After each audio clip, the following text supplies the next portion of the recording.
Well, David, I'm exhausted. Jefferson wrote one published book in the course of his life, Notes on the State of Virginia. He wrote it 1781, 1782, and revised it. It was printed in 1785 and published in 1787.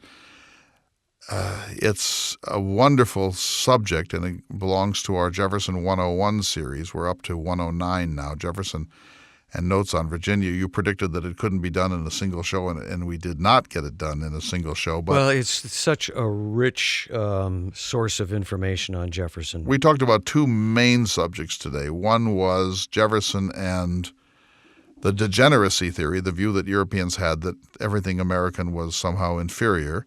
And you set us up, too, with what you call the conditions of composition. And right, why he wrote it and how the nature of the inquiry. And then the second theme, it's like a dark star, but when you get close to it, you get sucked in and you can't get out. Jefferson and race and slavery, there are two equally interesting strictures, dissertations on slavery in the course of Notes on Virginia. They're in separate chapters of the 23 chapters, and one is about the horrors, the moral nightmare of slavery, and in which Jefferson concludes that I tremble for my country when I reflect that God is just and his justice cannot sleep forever. And then a second one, a kind of pseudo-anthropological, pseudo-scientific analysis of the characteristics of black slaves, in which Jefferson says things that you even hate to repeat. They're so cringe-worthy. And we talked at length, too, about how the contemporary position right now is just to flick your hand, and we're better than that, and maybe we are. And it's very difficult to have a discussion. I suspect there is going to be mail that comes in that says, what are you guys, nuts? I mean, too light on Jefferson? No, both sides. Too hard, too light? Too hard, too light, yeah. You can't get this right. I mean, my point of view is that judgment is easy and understanding is hard. That is a fact. You can't get this right. You can't get this right. Because for one thing, sometimes I give lectures about this, or take the conversation I had at WHRO with Barbara Ham-Lee. If you're in the presence of African Americans and you start spouting this stuff, I get so squirmy I can hardly stand up. This is not my theme. Race is not the central issue of my intellectual inquiry, but I chose Jefferson, and Jefferson brings race to the picture whether we like it or not. And now we're living in a time that has so little tolerance for Jefferson's point of view that I think it's highly unfair. Boy, are you saying it right. That's I agree. And we live in this time where people want to be judgmental quickly, and it's apparent in presidential politics. It was Larry Wilmore, I think is his name. He did the correspondence dinner. I don't know if you saw any of that. Yeah, and even in the simplest political rhetoric, it's like make America great again. In other words, we're not going to have a black president. You think that's the subtext there? Absolutely, I do. I think there is so much racism in America today, and I guess, if there's any excuse for talking about this, it's like to further that conversation and discuss it. Well, here's why Jefferson is important. He embodies the national agony and the paradox of race. He clearly is on the good side of this question as a philosopher. We know that he thought slavery was morally bankrupt and that we must overcome this, and it was somehow a stain on our national ideals. At the same time, he was paralyzed by his own place as a Virginian, not only paralyzed because he was economically dependent upon slavery, but paralyzed because he was dependent upon the goodwill of Virginians to be a national political figure. And the politics is the art of the possible, and one of the possible positions for Jefferson was not to be an ardent emancipationist.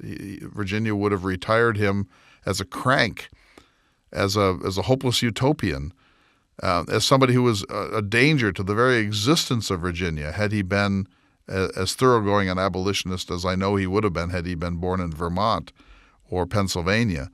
And so it's my point is it's just all very, very, very, very complex.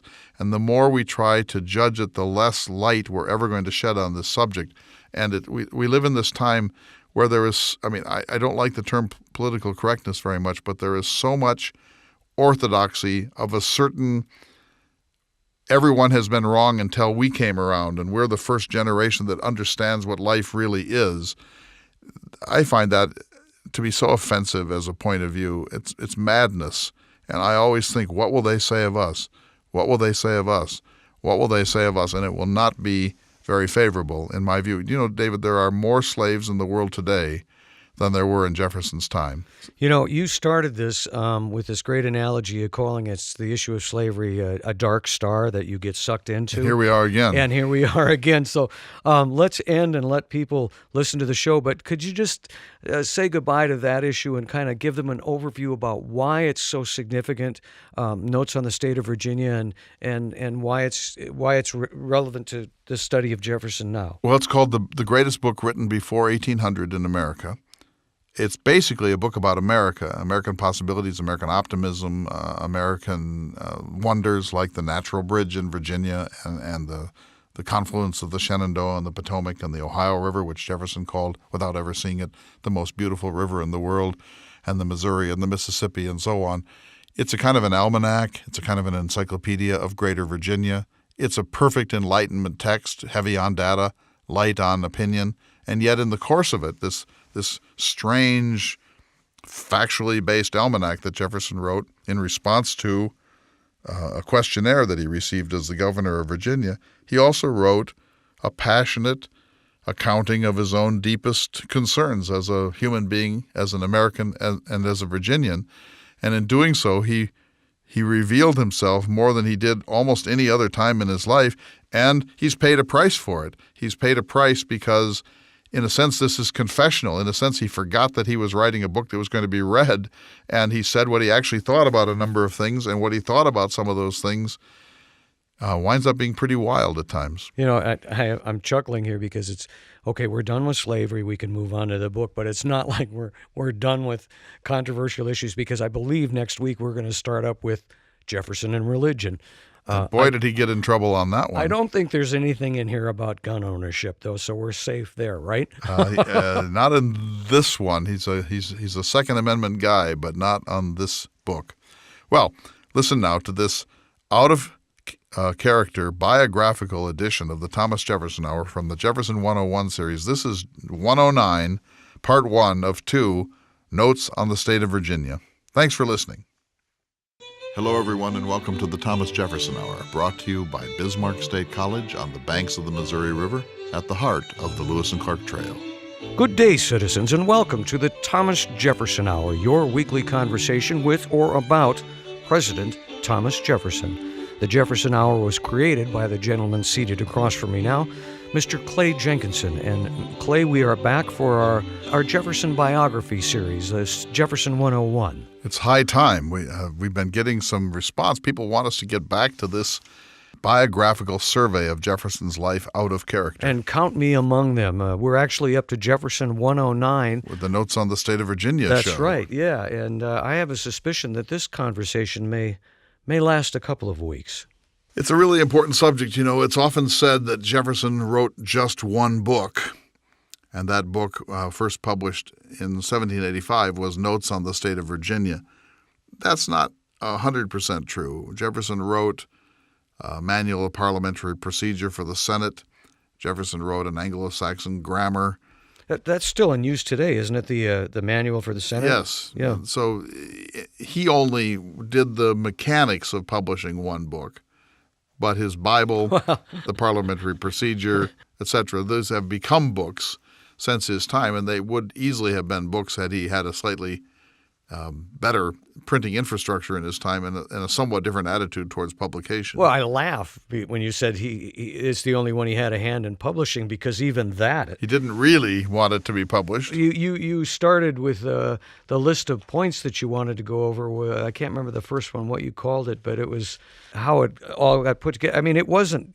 He didn't really want it published. It kind of fell out of his hands, didn't it? It did. We may be getting ahead of ourselves, but he compiled it, And then he wanted a few copies printed because there were no photocopies in his time. And so if you want to hand out portions or all of it to another person, you have to have it printed. So he thought of having it privately printed, just a couple of hundred copies, maybe 200, and then he would give them to savants and close friends and maybe the students at the College of William and Mary, but not ever in a bookshop and not ever distributed in some way that he couldn't control. Now, there were three reasons why he didn't want this book to get out.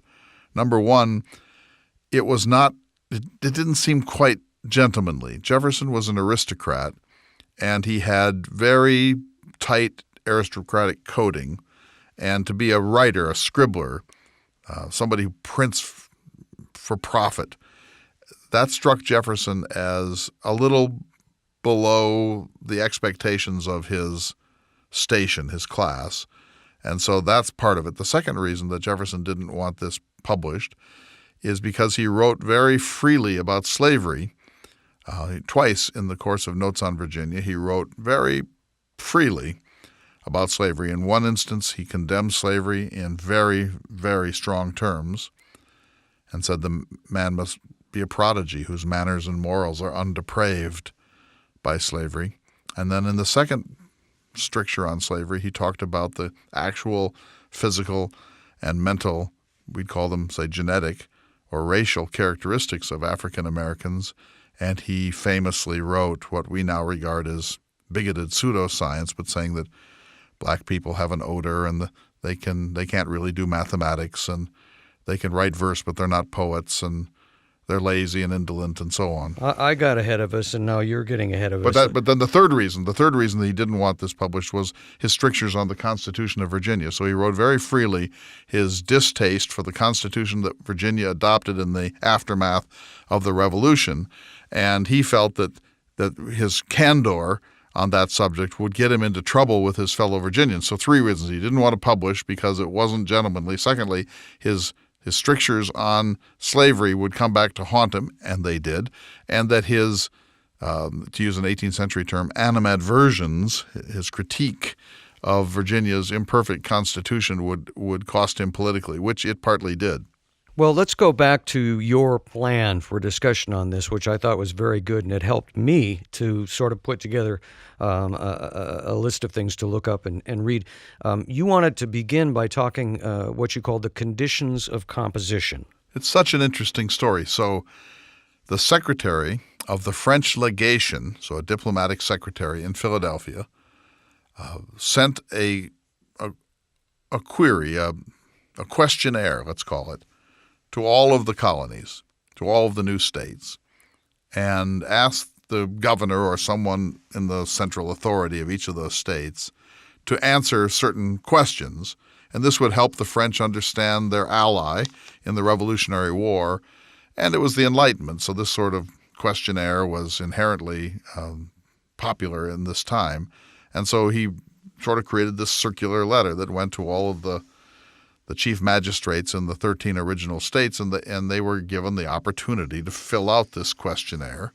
And some did and some didn't, but nobody did this, which is write an important book, even an American classic, based on this very pedestrian set of questions. There were 23 queries that were sent out from the French legation.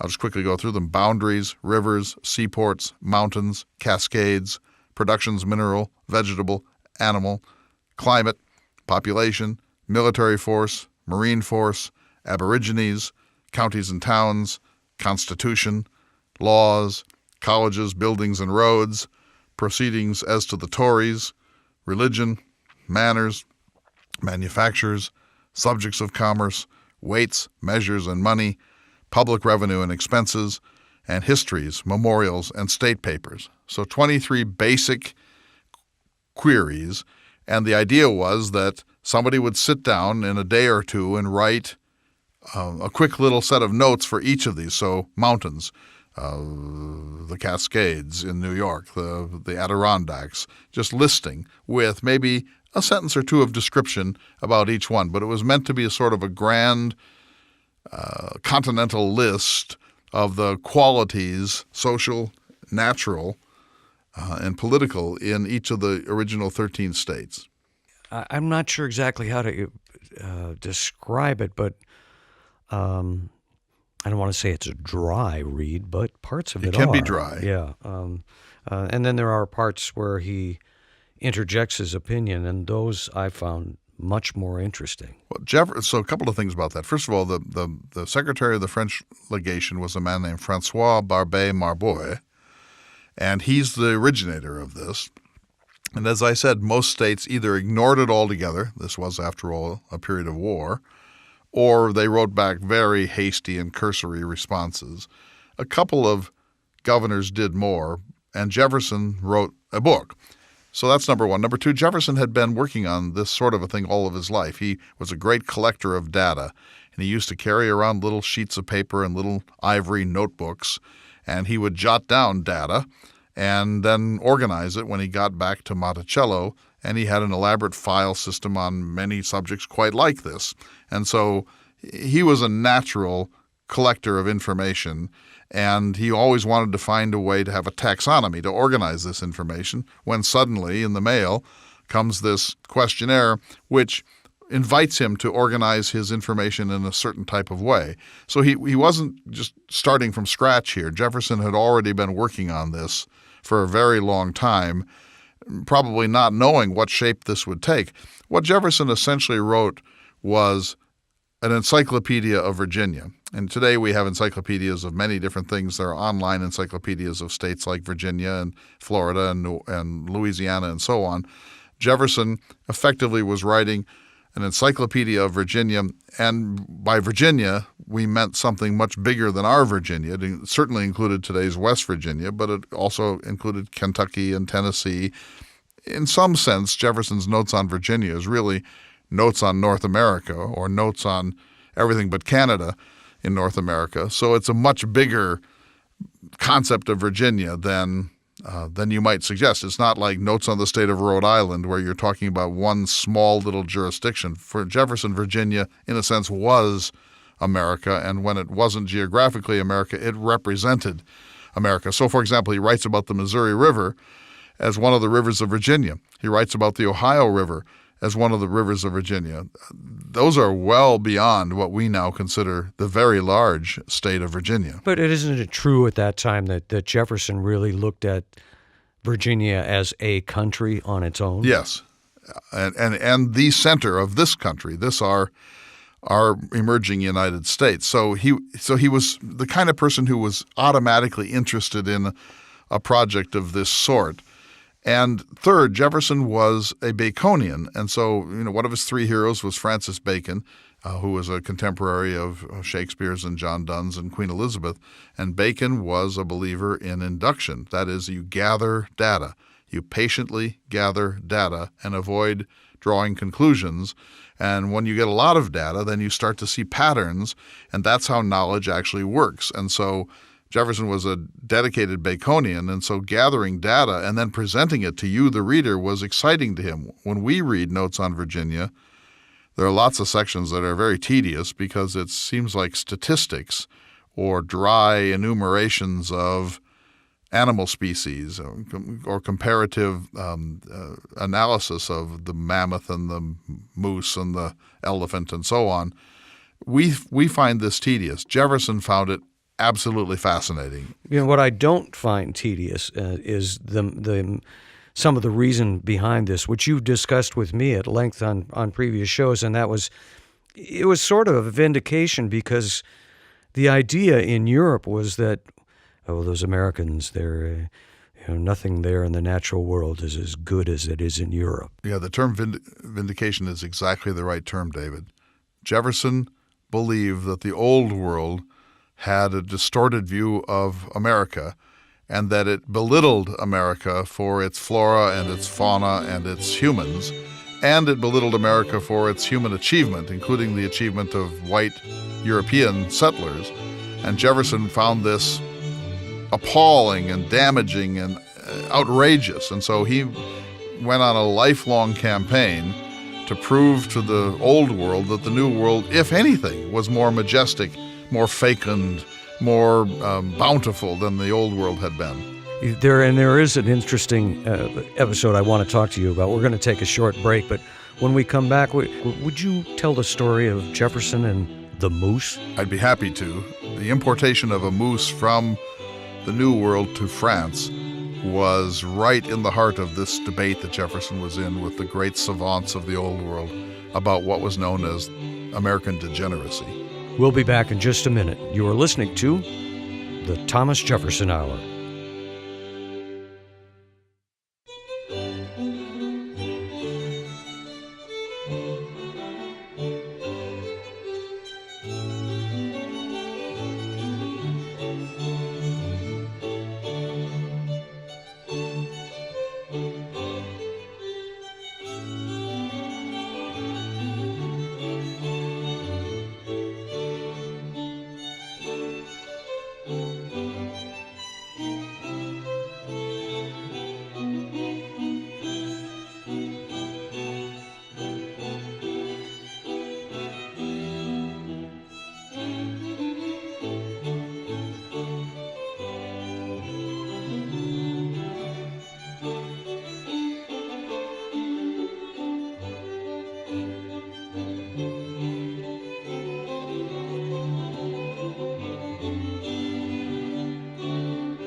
Welcome back to the Thomas Jefferson Hour, your weekly conversation with President Thomas Jefferson. This week's weekly conversation is with the creator of the Thomas Jefferson Hour, Mr. Clay Jenkinson. I'm your host, David Swenson, and we're talking this week about Notes on the State of Virginia, show 109 in our Jefferson 101 series. Clay, when we stopped, I had asked you to tell the story about the moose. Could you share that? I will. Let me start by quoting from Dumas Malone. Anyone who really is interested in Jefferson at some point or other needs to read the 6 volumes of Dumas Malone's massive biography on Thomas Jefferson. I met him in the last stages of his life when he was writing the last of his 6 volumes, Jefferson the Sage of Monticello.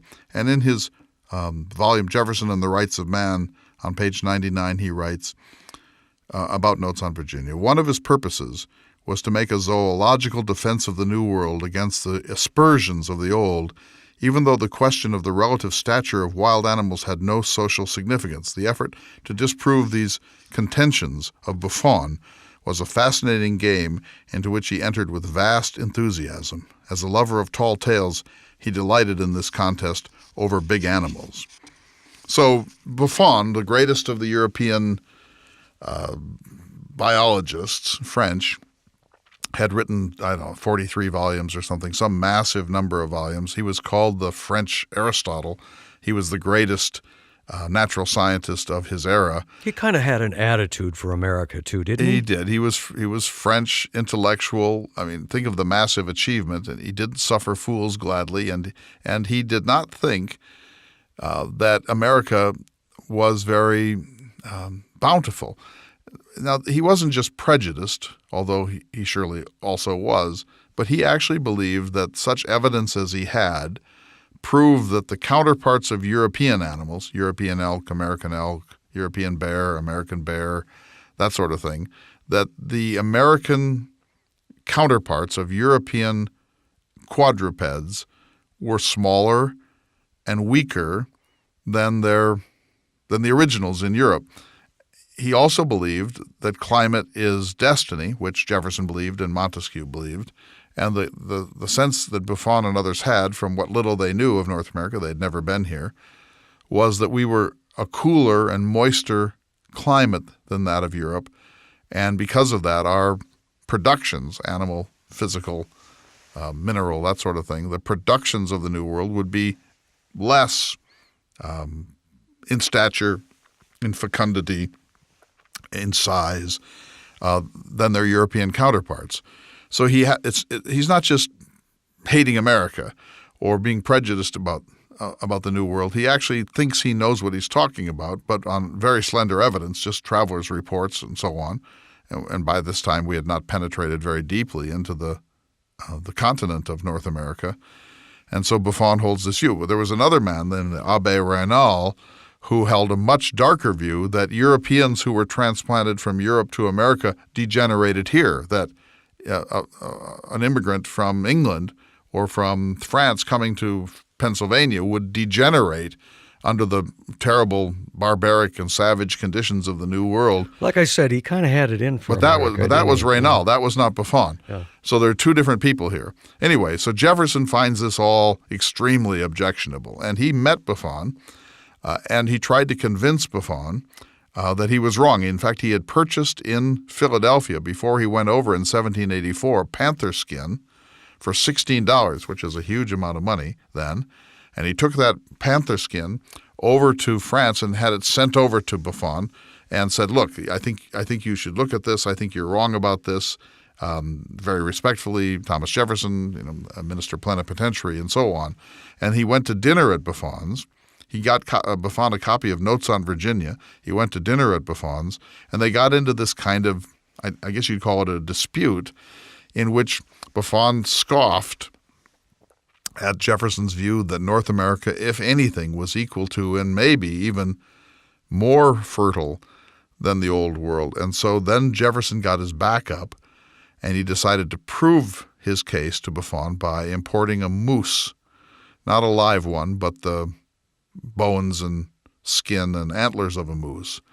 And so he wrote to a man named John Sullivan, who was a Revolutionary veteran and governor of New Hampshire, and said that he would like him to supply him a moose. Well, eventually, Sullivan was able to do it, and Jefferson had basically forgotten all about this when he had to pay a very large sum of money, I think 60 pounds sterling, to redeem this package that had come from New England, and in it were the remains of a moose. And the antlers were there, the horns, and the skeleton, everything carefully numbered, of course. And then there was the skin, and the skin had been preserved in tissue paper and so on. It was a pretty good field specimen. But in transit, much of the hair on the pelt had fallen off, and that upset Jefferson. But he had it rebuilt. He took it to a taxidermist, and he had this moose reconstituted and placed on a kind of platform, and then he sent it over to the Comte de Buffon to prove that there's no moose in the Old World, that the moose is an amazing and majestic animal, and that to call America degenerate when it can produce a moose is a pretty dangerous intellectual proposition. This was a long and cumbersome quest for Jefferson, and Sullivan, the man who did it, charged Jefferson a fortune. And when Jefferson sort of carefully inquired why it had been so expensive, Sullivan said he had to take 20 men, and they had to go out in a storm in the winter, and that they'd gone 20 miles into the bush to find this creature. And then after they killed it, they had to cut a road to get it back to a place where they could disassemble it and prepare it for shipping, and that it had been something of an ordeal. And so he felt that he must recoup his losses by charging the American minister, who paid for this out of his private funds, for the adventure. And so Buffon got the moose. It'd be fun to really know what his response must have been to it. Thrilled, I think, a little chastened. And he then wrote to Jefferson saying that he recognized his error. He would begin to correct that error in subsequent volumes that he planned to publish, and then maybe go back and adjust a little bit some of the strictures that he had included in previous volumes. This never happened because Buffon died shortly thereafter. But this is maybe the most whimsical of all of Jefferson's requests from the New World when he was a minister in the Old World. Well, that does sort of stray a bit from the subject of Notes on the State of Virginia, but I really find it fascinating. I think it's important and a great insight into understanding Jefferson's point of view, where he was coming from, and the vindication of Virginia and America. And he was proud of his state and the country. He was proud of America. He believed that America was the future, which in fact it was. And he believed that the degeneracy theory was intellectually fallacious, which it was. There's an Indian coefficient to this we should talk about before we move on. But Jefferson always wanted to celebrate and vindicate America and vindicate America against the critics. And there were critics of different sorts in Europe. Some people said we were descending into mere anarchy and that life was savage in America and our daily lives were extremely primitive and so on.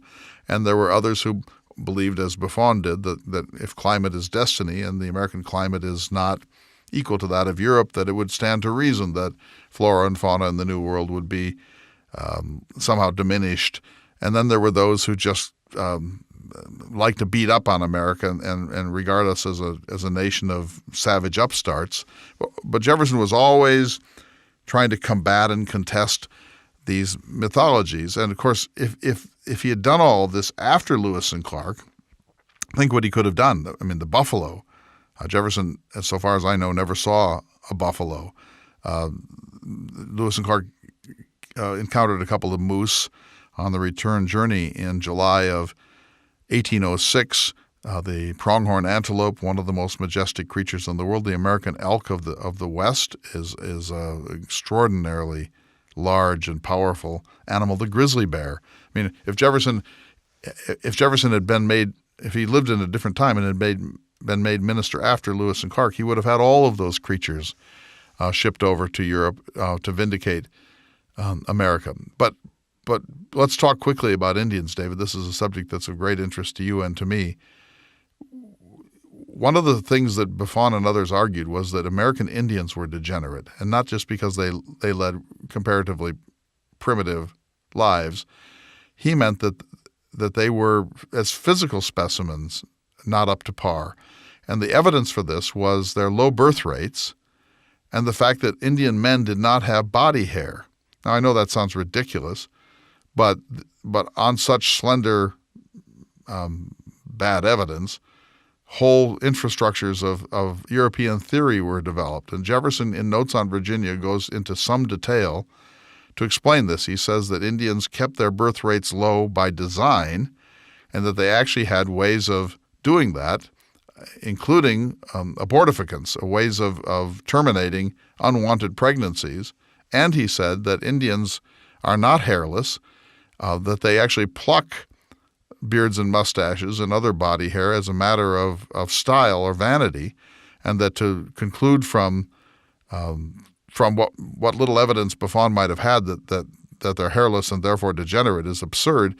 Buffon had also said that Indians don't seem to show much sexual ardor for their women, and Jefferson said that that's not true at all, but they are very careful not to produce too many children so that this becomes a burden on the largely nomadic tribal populations and lifeways and so on. So Jefferson goes out of his way to defend American Indians as natural Republicans in buckskin who are by no means degenerate. He talks about their oratory, and he quotes the famous speech by Logan, which was memorized by school children into the 20th century.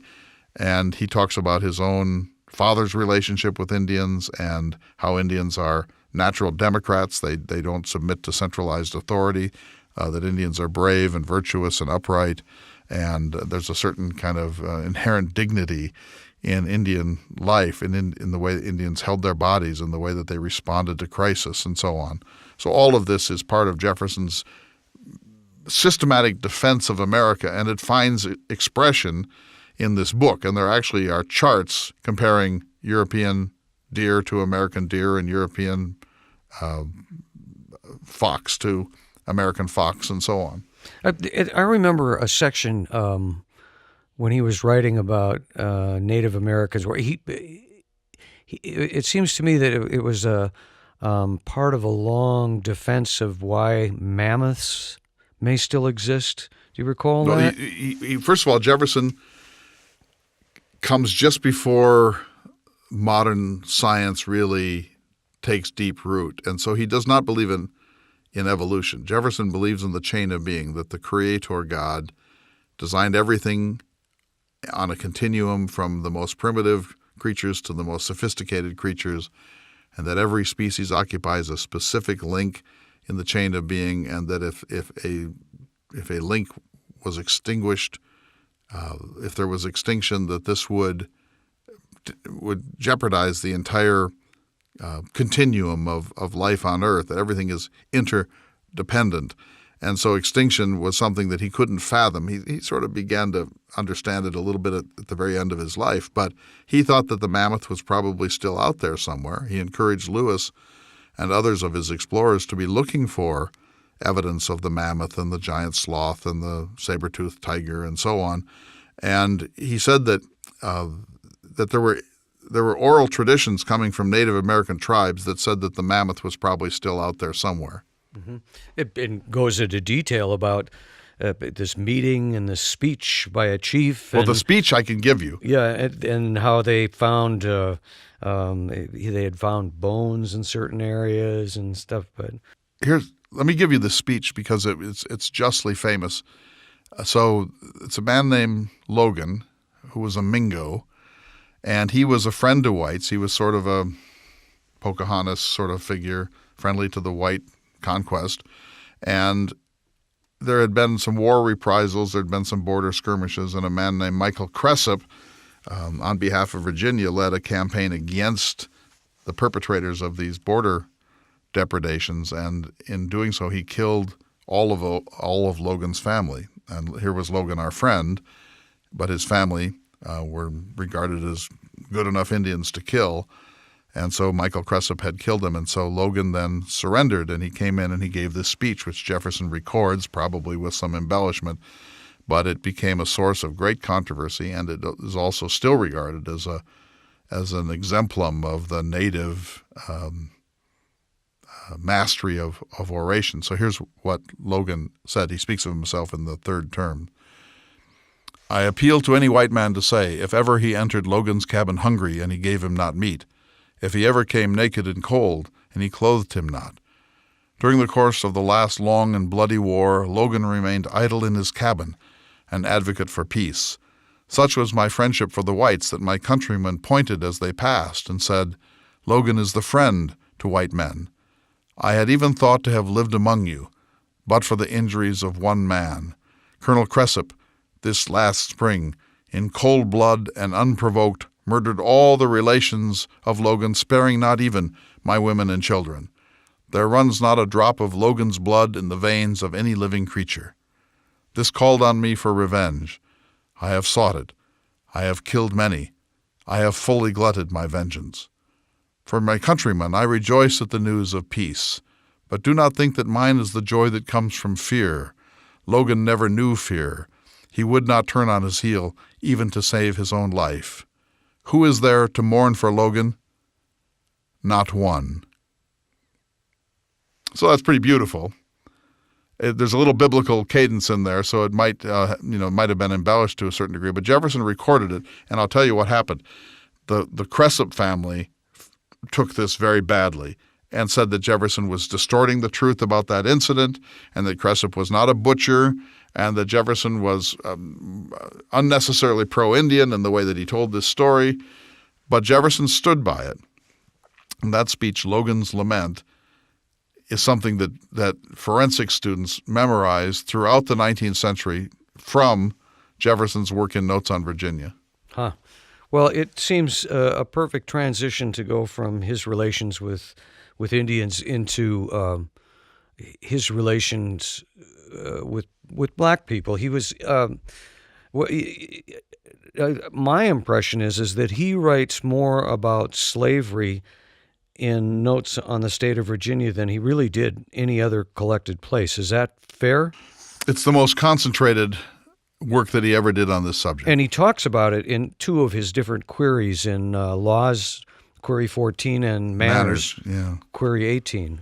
Let me give you the one that is justly famous for his abolitionist views. I'm going to read this. I can't recite it. The whole commerce between master and slave is a perpetual exercise of the most boisterous passions, the most unremitting despotism on the one part, and degrading submissions on the other. Our children see this and learn to imitate it. The parent storms, the child looks on, catches the lineaments of wrath, puts on the same airs in the circle of smaller slaves, gives a loose to the worst of passions, and thus nursed, educated, and daily exercised in tyranny, cannot but be stamped by it with odious peculiarities. The man must be a prodigy who can retain his manners and morals undepraved, by such circumstances? And can the liberties of a nation be thought secure when we have removed their only firm basis, a conviction in the minds of the people that these liberties are the gift of God? Indeed, I tremble for my country when I reflect that God is just, and that his justice cannot sleep forever.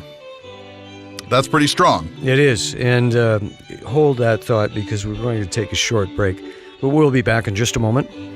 You are listening to the Thomas Jefferson Hour.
Welcome back to the Thomas Jefferson Hour, your weekly conversation with or about President Thomas Jefferson. This week, we're hearing about Jefferson's one published book, Notes on the State of Virginia, as part of the biography series. This would be 109 on Thomas Jefferson.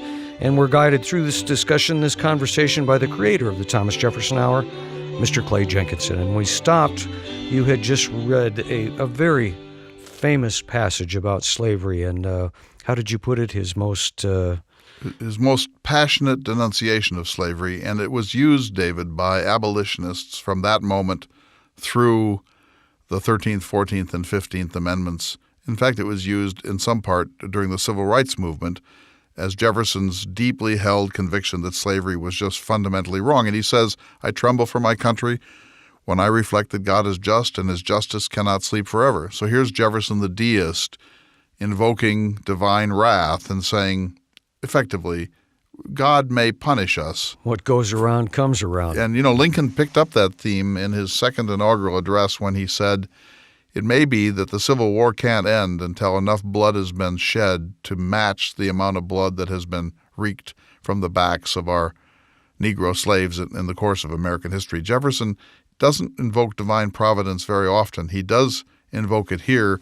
And it's clear. I don't think even the greatest cynic can doubt that Jefferson meant what he said, that the manners and the morals of everyone in slavery, both slave and master alike, are depraved by the circumstances of this, and that the child of a slaveholder watches what's going on that plantation and becomes a bigot and a racist and a brute by imitating the adult white people, overseers and uncles and cousins and aunts and mothers and fathers on a plantation. So here's this very deeply sincere, fundamental denunciation of slavery that Jefferson provides in one of two sections in Notes on Virginia on this subject. That is not a passage that is popularly quoted during our time. No, because, first of all, the other passage is so appalling, and because the current orthodoxy is that Jefferson was a hypocrite,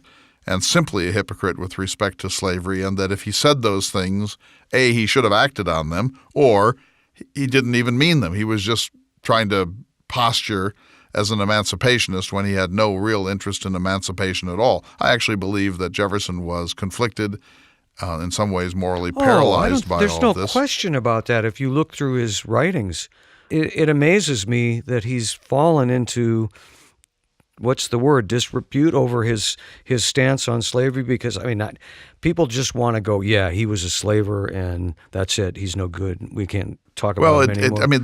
It's funny the times we live in, we judge people so quickly. And there are others who are like seemingly above judgment. They can say and do whatever they want. Well, we're living in a time of what we might call correction. So most of American history, David, as we both know, has been Eurocentric and bigoted. And when I grew up, it was a very different time in American historiography. And white people at that time were seen as beings who had done almost nothing wrong in the course of American history. And suddenly the great cultural revolution came in the 1960s and has pursued essentially a revisionist and radical course since then. And the pendulum swung from sort of super patriotic, Lynn, Cheney sorts of views of American history to a pretty angry, judgmental, derisive, unsympathetic view of white people's role in American history. And so I understand why this upsets everybody. It upsets you. It upsets me. I think we take this too far. I certainly don't think that Jefferson is merely a hypocrite. He is a hypocrite, but he's more than that, and it's complex and very difficult to sort out, and our quest should be to try to sort it out and to understand it rather than simply put a label on Jefferson and be done with it. And I think that we're in a time of vast oversimplification of very complex issues. Yeah, I agree, and it is disheartening. And even a statement like I just made, forgive me for my rant, that puts me in a pocket as well. And I think it's important that when you look at the history of Jefferson, when he was 21, he inherited 52 slaves, along with, I can't remember, 5,000 acres? Some properties, yes. Right. And then later in his life, 134 slaves came with his wife. I got 135. Yeah, the numbers are, sometimes it's 53, 52, but that's nearly 200 slaves almost. 200 souls, I would say, that he ended up being responsible for. He wasn't a guy who bought slaves. He did sometimes. Did he? Yes. Okay, and sold. I didn't know about that. Bought and sold. I did not know and tracked about that. down slaves that ran away. That's pretty awful. And had slaves whipped from time to time. That's even worse. And there's no question that Jefferson was what we would call a racist. That doesn't get us very far, is my point. You throw that label at him. It's probably true. But now where are you? Well, we're getting off notes on the state of Virginia, but it is difficult when you read what he wrote. In the other passage. And in some of his stance on slavery. I mean, he was in principle, not in practice, in principle, he wanted slavery abolished. He would like to have snapped his fingers and had slavery go away. But it ran much deeper than that during those times. I mean, you couldn't, during those times, my understanding is that you could not free slaves. It was against the law in Virginia. It was hard to free slaves. There was no substitute labor. People were... And what do you do with them when you free them? Well, that's important. All these are important questions. So he struggled with all that. But others did. Yeah. Others did free their slaves. In Virginia? Yes. And I should know more about that. Including George Washington, who freed his slaves on the death of his wife Martha, and Robert Carter III, who read the Declaration of Independence and went on to free hundreds of slaves. I mean, we're not talking about a moral impossibility here. Okay. If Jefferson had really wanted to do something significant about this, he could have. Now, he was always broke. He spent more than he took in. He inherited debt. He also inherited a paternalistic sense of responsibility, that he had a duty to these slaves that he thought were dependent and largely helpless and could probably not exist on the outside. It's complex, is my point, that Jefferson had he was a man of his times. He had a race theory. In the second dissertation on slavery and race in Notes on Virginia, he says that, and he talks about the odor of black people and their laziness and so on, and then he concludes by saying that he advances it, quote, as a suspicion only, that whether they were born in a separate genesis or whether we were all born in a common genesis and black people veered at some point early on in the history of mankind, he advances it, quote, as a suspicion only that African Americans are not equal to their white counterparts in body and mind, that they are inferior in body and in mind to their white counterparts, which he advances, quote, as a suspicion only and hopes that later evidence will prove him wrong. There's a section in laws, maybe you were going there, it will probably be asked. Yes. I thought that section was quite interesting. So now we have several things. A, slavery is dead wrong. That's the passionate denunciation that is so beautiful and has been quoted so often. B, if you really look at African Americans, at Negroes, says Jefferson, it appears that they are inferior, but it's a suspicion only, and I hope that later evidence will prove me wrong. And then the question is, he says, that doesn't, if that's true, if they're inferior, that doesn't mean they shouldn't be freed. They must be freed. They have equal rights. They're creatures produced by God. They have rights that must be respected. We must do justice by this people. But, he says, wait a minute. And then he talks about the problem of emancipation, which for Jefferson was always the most serious of all the problems related to slavery. And here's what he said. It will probably be asked, after we free them, why not retain and incorporate the blacks into the state and thus save the expense of supplying by importation of white settlers the vacancies they will leave? In other words, free blacks and hire them as free laborers. He says, quote, deep-rooted prejudices entertained by the whites, 10,000 recollections by the blacks of the injuries they have sustained, new provocations, the real distinctions which nature has made, and many other circumstances will divide us into parties and produce convulsions which will probably never end, but in the extermination of the one or the other race. So that's the Dark Jefferson. You can't free them, because if you free them, there'll be race war, there'll be rape, there'll be crime. We can't share the republic. You can tie this all into what you were just reading about the justice of God. We'll pay this price. And in 1782, Virginia made it a lot easier to free slaves. So this was all going around the same time. And Jefferson couldn't do it. He was always broke.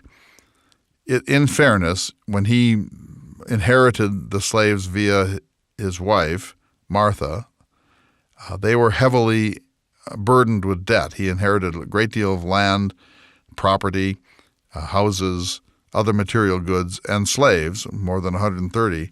And he thought, in some sense, this is the making of my fortune. In fact, all of that world of Martha's father, John Wales, was heavily burdened with debts, and Jefferson never got out from under those debts. And so he wasn't in a very good position to be emancipating large numbers of his enslaved community. But it has to be said that Jefferson never didn't get all the material things he wanted in life: fine wines, fine books, fine musical instruments, scientific instruments, sheet music, etc. He built and rebuilt Monticello. He built a second home for himself that's a palace, Poplar Forest, and rebuilt it. Jefferson, I think it just has to be said that Jefferson could have freed scores of slaves had he really wanted to, but for whatever reason, and it's very complex, he did not really choose to go that path, and his expenditures were such that by the time he became an old man, he was so deeply in debt that emancipating his slaves in his will was simply an absurdity. He couldn't do it. It's hard not to hear all of this and become judgmental. I don't think that's... It's not the best path. Well, and I don't think that's why I am fascinated by Jefferson, as I know you are as well. But this is his most confessional book. So, when you write a book like this, here are these 23 queries that come from the French legation. He could easily have just written very simple responses. He didn't. He wrote a book, and even though he loves statistics and data, and the parts of the books are very informational, let's put it that way, very much like an almanac of Virginia, still, you write a book-length study of your own place, your own state, your beloved Virginia. You can't help but reveal a great deal about how you actually see life in that place. And when he talks about race, it's like there are two Jeffersons. There's one who is certain that slavery is a moral abomination and actually worries that if there is a wrathful God, the slaveholders and the slave traders and the overseers may have some very significant karmic troubles ahead. I think that that's a very sincere cry of pain and moral and moral confession and guilt on behalf of Jefferson. And I think when he says that the child sees the parent storm and learns the lineaments of wrath, that he inevitably is partly talking about himself. And then you snap your fingers and there's another Jefferson, and this Jefferson pretends to be an anthropologist looking at the problem of the Negro, and he writes things that we now universally know are pseudoscience, are profoundly fallacious from a scientific point of view. And yet I don't think that he was that he had an agenda here. I think that he thought that this was a serious, candid, objective study of the Negro population that he witnessed in his own Virginia in his lifetime. And so you have these two Jeffersons, and it's almost impossible to reconcile them. Nobody ever has. I mean, the problem with our time is that instead of trying to reconcile them, we just denounce Jefferson instead because it makes us feel good about ourselves. And I don't think that gets us anywhere, really. Well, points that I came up with that I thought were of interest, and I'll mention them quickly. I think it was in the Declaration of Independence, he attacked the British for sponsoring the slave trade. Right. Under his leadership, slave importation was banned in Virginia in 1778, and that was one of the first jurisdictions worldwide to do so. Correct. He actually, as president, he led an effort to criminalize international slave trade, and that passed the Congress of the United States in like 1807. 1808. Yeah. Yeah, and he also, as what he felt was a practical solution to end slavery, he supported gradual emancipation, colonization of African American slaves rather than unconditional manumission training. He believed that releasing unprepared slaves with no place to go and no means of support would only bring them misfortune. So you have summarized him perfectly. So he believed that we had a moral imperative to emancipate. That doesn't. I'm not saying that to whitewash the things that he didn't do, but I think you have to. You've taught me. It's the whole man theory. It's a very complex thing, and all I can think of when I think of this, David, is thank God I wasn't born into a world of slavery. Yeah, no kidding. Because I'll tell you what, it had the capacity to distort otherwise rational thinking, and it clearly distorted Jefferson's thinking. Because in Virginia, slavery was so widespread, and for most Virginians in Jefferson's time, slavery was a positive good, and they didn't lose an ounce of sleep over this question.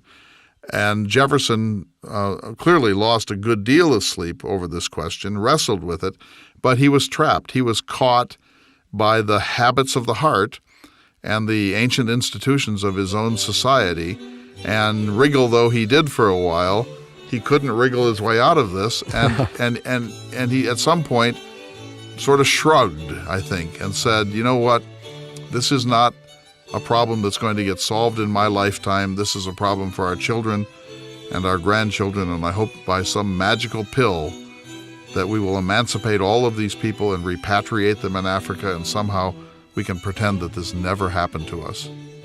I love it when I make a prediction and it's right. I said we'll never get through this in one show. And we did not. We talked about some very important themes. Fun stuff to talk about yet. Let's do it again. So we'll have a second program on Jefferson and notes on Virginia. We'll see you all next week for another exciting edition of the Thomas Jefferson Hour. The Thomas Jefferson Hour is brought to you each week by Dakota Sky Education. The program is distributed nationally by Prairie Public Radio. President Thomas Jefferson lived from 1743 to 1826, and this program presents his views. President Jefferson is portrayed by the award-winning humanities scholar and author Clay S. Jenkinson. To obtain a copy of this or any past show for a $12 donation, please call 888-828-2853. Again, that number is 888-828-2853. 888-848-8253. This program is also available online at jeffersonhour.org and on iTunes. If you'd like to correspond with President Jefferson or submit a question for him to answer on the program, please visit the website at jeffersonhour.org. The Thomas Jefferson Hour is produced at Makoche Recording Studios in Bismarck, North Dakota. Music by Stephen Swinford.